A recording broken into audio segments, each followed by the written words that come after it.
আসসালামু আলাইকুম। আজকের ভিডিওটা হলো অন্য রকমের। হে মানুষ, তুমি কি নিয়ে অহংকার করো, কি নিয়ে এত বাহাদুরি করো? তোমার মৃত্যুর পরে তো এই মাটির সাথে মিশে যাবে। সুতরাং তোমরা বেশি বেশি করো কবর জিয়ারত করো এবং কবরের পাশে বসে একটু ভাবো, একটু চিন্তা করো যে আমার মৃত্যুর পরে তো এই কবরে আমারও যাওয়া লাগবে। প্রত্যেক দিন কবর মানুষকে 70 বার ডাকে।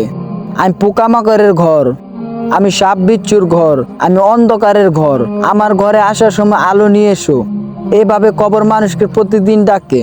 হে মানুষ, তোমরা দুনিয়ার রং তামাশা বাদ দিয়ে আল্লাহর ভয় অন্তরে ঢুকাও, কবরের ভয় অন্তরে ঢুকাও যে আমাকে একদিন এই কবরে যেতে হবে। সেই ভয় নিয়ে আল্লাহর কাছে ক্ষমা চাও, আল্লাহ তাআলা ক্ষমা করে দিবে। আর ভিডিওটি শেয়ার করে আরেকজন ভাইকে জানার সুযোগ করে দিন। আর এই ধরনের ইসলামিক ভিডিও পেতে আমাদের চ্যানেলটিকে সাবস্ক্রাইব করে পাশে থাকুন। ধন্যবাদ।